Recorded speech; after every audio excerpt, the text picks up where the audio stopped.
कि केहना करामा विधना हले खाला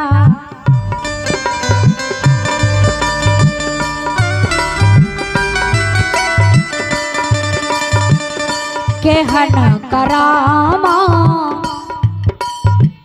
विधना हले खाला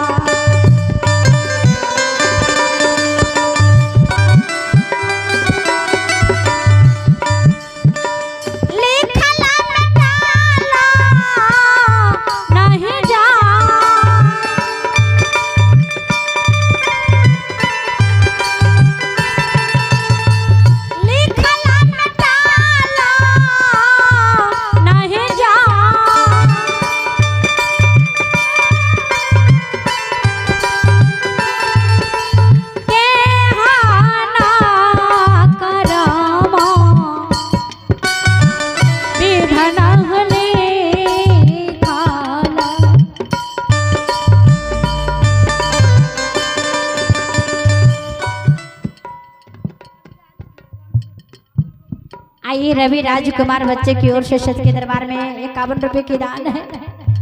रानी कुलवंती रो रही है, हे मेरे परमात्मा मेरे भाग्य में क्या लिखा है जो मेरे जीवन में भक्ति करने से जो धर्म पर चलते हैं क्या उसे इतना ही कष्ट होता है।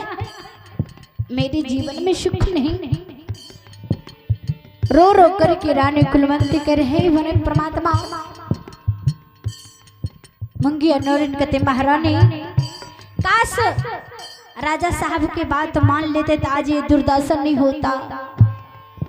कहते हैं मंगिया नौरी तुम्हारे राजा कहते हैं हमारे गुरु के नाम छोड़ देने के लिए तो मैं उसके बिना कैसे जी सकती हूँ, मैं प्राण त्याग सकती हूँ नौरी, लेकिन गुरु की भक्ति नहीं। इसलिए कह रहे हैं लिखला मटाला नहीं जा